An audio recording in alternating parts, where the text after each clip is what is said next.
Hello, class, and welcome to week 5 of Child Abuse and Neglect. We're more than halfway to the end of this course. I can't believe it that we're in week 5. That means we only have 3 weeks left. That's pretty scary. But I just wanted to come on here and talk to you guys a little bit about this week's material. And last week, you guys had another paper right after we just had one paper. So I know that may have been a little stressful. So this week you get quite a relief.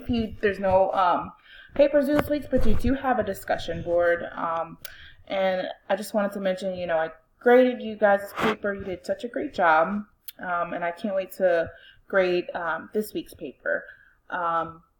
I look forward to doing that. If there's any questions, comments, concerns that you have for any of the feedback that I gave you guys for the first paper, please feel free to reach out to me and I can explain that in a little bit more detail and talk to you about what exactly you received less points for and things like that. I'm always open to things like that. So let's go ahead and jump right in. So this week for week 5, you will read chapters 6 and 7, and that'll be over the psychotherapy of abused and neglected children. In addition, you'll have a couple articles to read, and those are, PCIT for abusive parents and internal working models of protection. So let's open those up and just get a brief little, caveat into what those are talking about, considering that we don't have much to talk about this week because it's just readings, it's not a paper or anything like that. So PCIT is parent-child interaction therapy with physically abusive parents, and efficacy for reducing future abuse reports. So this is geared towards talking to the parents, and I know a lot of the clients you may see may be maybe the children. Specifically, when I worked in the domestic violence sexual assault realm, we always saw the victims. We never saw the perpetrators. So this is definitely a different approach towards treating the abuse. And ultimately, it might be a very helpful one because you can target, the parent-child interaction and have the parent recognize and understand the abusive languages they're using, abusive behaviors, and things like that. So I'm not sure how often this is used. Like I said, when in my agency, we only focus on trauma-based care for the victims and things like that. But I do know a few agencies that do work with perpetrators, but I'm not sure if they use this form of therapy.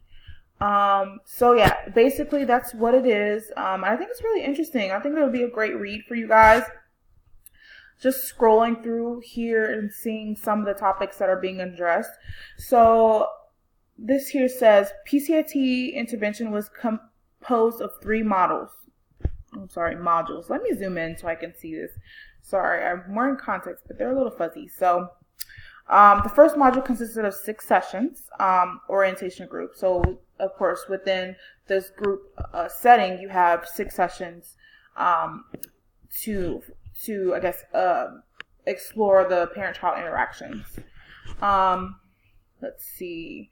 They received homework assignments, demonstrating skills related to overlearned criteria, as well as focus in increasing parent motivation for active participation.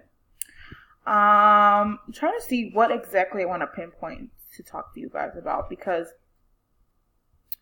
I think a lot of this, of course, you'll read and you'll go through. And the thing about articles is it's a lot of information. So what I will try to do is find typically when I do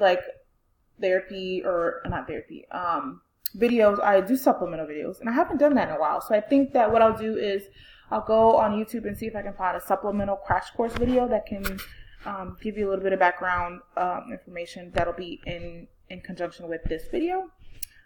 Considering you guys don't have much to do this week, so look forward for that. And I'm wanting to see what the results were here. And I think I had a question last week in terms of literature reviews, like what is the main focus of areas of attention whenever you are looking at literature reviews. So I guess I can talk about that right now. So whenever you are doing a paper, what I used to look at when I was a student is number one is the abstract. When I'm looking for a specific topic, I read the abstract to see what exactly the paper is talking about. And if it's intriguing, if it's what I need to be talking about in the paper, I will grab that paper and I will skim through a few things. I look for participant methods that they've used. I look for interventions that they used, and I look at the results. Those are three areas that I can suggest and offer you. And you may have another professor that looks at different areas, but I have found that has been most successful for me in my graduate work, and also just my personal review of articles whenever I have a client and I'm needing some reinforcements. I always look at the results, the intervention methods, and things like that. So those are, if you take anything away from this article, of course, taking away, does this method work, and what tools and techniques were used to make it effective. So yeah. Let me see what the results were.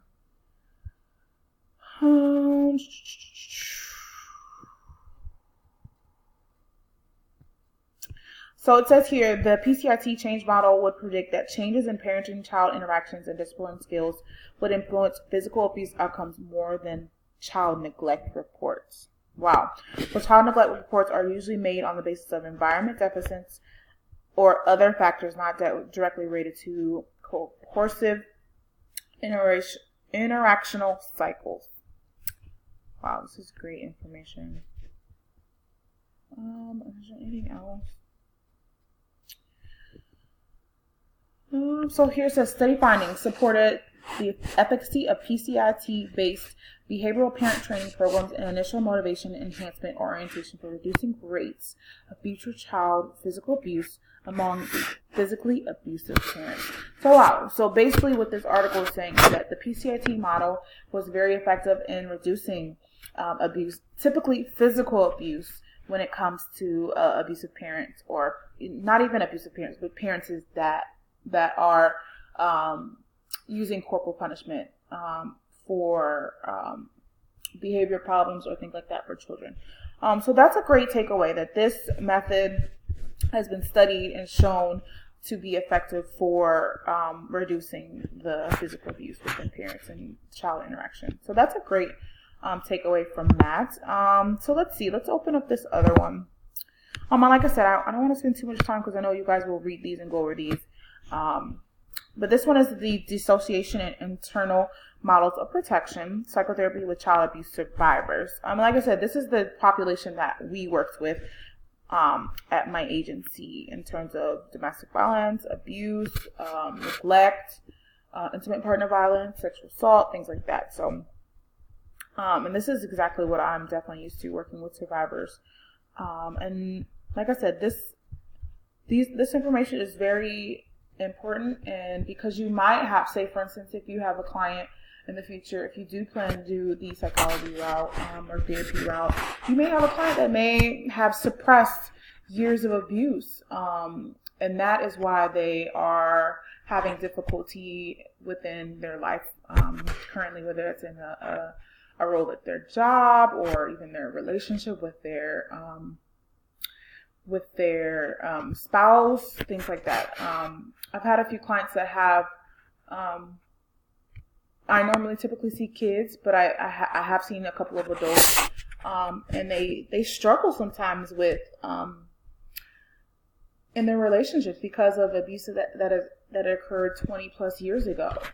So it's a very, it's a hard subject to talk about, but it's a very important topic to talk about because many people just do not know what abuse looks like, how often it occurs, because it does occur quite often, and the types of abuse, things like that. There's all types of information to learn on this topic, and specifically for our clients, it's best that we do know all this information so we are giving the best care that we possibly can.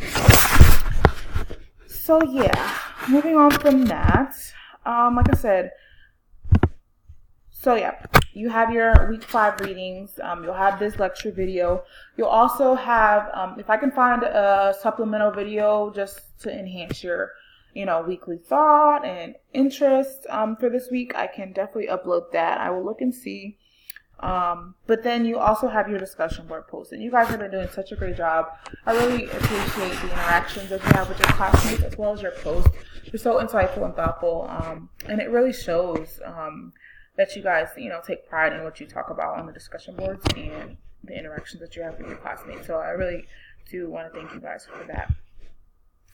But at this time, I think that's all I pretty much want to talk to you guys about. If you, like I said, if you have any questions, comments, concerns, I can get back on here and talk about specific things that you are interested in. If you would like, you can email me that and I can do a video for you guys. One last thing.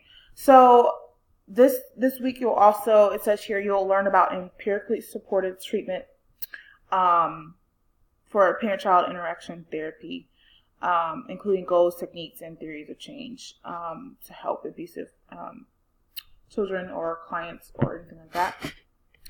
I do encourage you guys to look outside of what we learn here in this class too. There's other methods of treatment in terms of whether that's trauma-based CBT, whether that's CBT, whether that's DBT, whether that's ACT. There's, I think, EFT, emotionally focused therapy as well, because a lot of the abuse that occurs is emotional. So that may be an area of topic of for you guys. So I do encourage you guys to reach and dig a little bit deeper and explore a little bit more about the different therapies and modalities that are effective for abuse clients. So yeah, that's my little caveat and tangent on that. But yeah, like I said, I think that's all I want to talk about with you guys. Let's jump right in like I always do to see what we have for next week. So for week 6, you will have a child abuse treatment plan assignment, and I'll discuss that within the next week. So that one should be an interesting one. So just to prepare you guys for that. And that is all I have for you guys. I hope you have a great rest of your weekend, considering I'm posting this early. And I hope you have a great week. So that is all. And I'll talk to you next week. Bye.